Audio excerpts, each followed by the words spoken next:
தமிழ்வனத்தின் கனிவான இதயங்களுக்கு தமிழ்வனத்தின் பணிவான வணக்கங்கள். எதிரில் வந்தவரோ இந்து மத துறவி. கோவலன் அவரை வணங்கி இந்து மத துறவியை பார்த்து, ஐயா நீங்க எங்க இருந்து வரீங்க, உங்க ஊர் எது அப்படின்னு கேக்குறான். அதுக்கு இந்து மத துறவி, என்னோட ஊர் மேற்கு மலை பக்கம் மாங்காடு அப்படின்னு சொல்றாரு. இப்ப எங்க போறீங்க அப்படின்னு கோவலன் கேக்குறான். அதுக்கு இந்து மத துறவி, திருமாலை வழிபடுறதுக்காக ஸ்ரீரங்கம் போயிட்டு இருக்கேன், நீங்க எங்க போறீங்க அப்படின்னு இந்து மத துறவி கேக்குறாரு. அதுக்கு கோவலன், நாங்க மதுரைக்கு போறோம் ஐயா. ஐயா நாங்க மதுரைக்கு போறதுக்கு எந்த வழியில போகணும்னு தெரியல, நீங்க ரொம்ப தூரம் பயணம் செய்யறதுனால உங்களுக்கு தெரியும்னு நினைக்கிறேன், உங்களுக்கு வழி தெரிஞ்சா எங்களுக்கு தயவு செஞ்சு சொல்லுங்க ஐயா அப்படின்னு கேக்குறான். இந்து மத துறவி 3 பேரையும் ஒரு தடவை பாக்குறாரு. முதியவரும் இளம் பெண்ணுமா வந்திருக்கீங்க, இப்படி வெயில் காலத்துல பாலை வழியில போறது அவங்களுக்கு கஷ்டமா இருக்காதா அப்படின்னு கேக்குறாரு. கோவலன் இந்து மத துறவியை பார்த்து, ஐயா நீங்களும் வயசுல பெரியவர் தானே, இவ்வளவு தூரம் நடந்து வரீங்க, உங்களுக்கு ஏதாவது கஷ்டமா இருக்கா அப்படின்னு கேக்குறான். அதுக்கு இந்து மத துறவி, இல்ல என் மனசு முழுக்க திருமால் தான் நிறைஞ்சிருக்காரு, அதனால எனக்கு எந்த கஷ்டமும் தெரியல, ஒருவேளை திருமாலை தரிசிச்சுட்டு வரும்போது வேணா எனக்கு கஷ்டம் தெரியலாம் அப்படின்னு சொல்றாரு. கோவலன், அதே மாதிரிதான் ஐயா, நாங்களும் ஒரு உயர்ந்த நோக்கத்துக்காக மதுரைக்கு போறோம், அதனால எங்களுக்கு எந்த கஷ்டமும் தெரியாது, நீங்க வழியை சொல்லுங்க அப்படின்னு சொல்லி வழியை கேட்க ஆரம்பிக்கிறான். அதுக்கு இந்து மத துறவி, உங்கள் நோக்கம் வெற்றி பெற திருமால் அருள் புரியட்டும் அப்படின்னு சொல்லிட்டு வழியை சொல்ல ஆரம்பிக்கிறாரு. வழியை சொல்றேன் கேளுங்க, உங்களுக்கு சிரமம் இல்லாத வழியை தேர்ந்தெடுத்துக்கோங்க அப்படின்னு சொல்லிட்டு இந்து மத துறவி வழியை சொல்ல ஆரம்பிக்கிறாரு. இங்கிருந்து போனதும் கொடும்பாலூர் நெடுங்குளம் ஆகிய 2 ஊர்களுக்கும் இடையில ஒரு பெரிய ஏரி வரும். அதுக்கு பக்கத்துல 3 சாலைகள் பிரியும். கோவலன், அந்த 3 சாலைகள்ல எது மதுரைக்கு போற வழி ஐயா அப்படின்னு கேக்குறான். அதுக்கு இந்து மத துறவி, 3மே மதுரைக்கு போற சாலைகள் தான், ஒவ்வொரு சாலையும் ஒவ்வொரு தன்மை உடையது அப்படின்னு சொல்றாரு.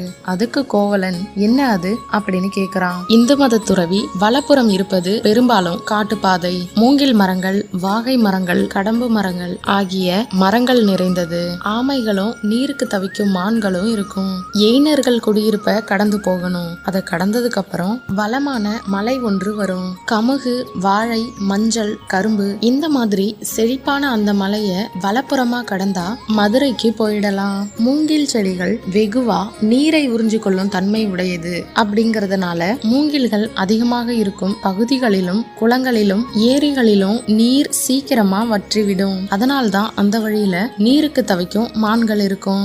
எயினர்கள் என்பவர்கள் மிருகங்களை வேட்டையாடுபவர்கள், அவர்கள் வழிப்பறி கொள்ளைகளில் ஈடுபட்டவர்களாக நம்பப்பட்டார்கள். சரி ஐயா, இடப்புற வழி எப்படிப்பட்டது அப்படின்னு கோவலன் கேக்குறான். இடப்புற வழி குளங்கள், வயல்கள், பூஞ்சோலைகள் வழியாக திருமாலிருஞ்சோலை அப்படிங்கிற மலை அருகே போய் சேரும். அந்த மலையின் அருகே 3 பொய்கைகள் இருக்கின்றன, அவற்றில் ஒன்றில் நீராடினால் நமக்கு முற்பிறப்பு வினைகளை புரிய வைக்கும்.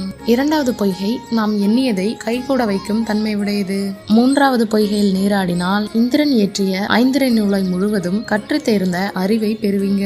மலையை 3 முறை வலம் வந்து திருமாலை தொழுதால் நிலம் பிளந்து தேவதை ஒருத்தி தோன்றுவாள். தேவதை தோன்றி எப்போதும் தூயதாக இருக்கும் இன்பம் எதுவென்று கூறுங்கள் அப்படின்னு கேட்பா. அதுக்கு சரியான விடை சொன்னா வழியை காட்டுவா. கோவலன், ஐயா சரி, இடையில இருக்கும் 3வது வழி எத்தகையது அப்படின்னு கேக்குறான். இடையில உள்ள வழி மலர் சோலைகள் சூழ்ந்த ஊர்களின் ஊடே உள்ள காட்டு வழி, அங்க ஒரு காணுரை தெய்வம் இருக்கு, அது உங்கள் முன் தோன்றினாலும் உங்களை துன்புறுத்தாது, ஆனா உங்கள் பயணத்தை தடுக்கும், அதனிடம் இருந்து விலகும் முறை தெரிந்து விலகி நடந்தால் சிறிது தூரத்தில் 3 வழியும் சேரும் பெருவழியை காண்பீர்கள், நீங்கள் எந்த வழியை தேர்ந்தெடுக்க போகிறீர்கள் அப்படின்னு இந்து மத துறவி கேக்குறாரு. கவுந்தியடிகள் கொஞ்ச நேரம் யோசிக்கிறாங்க.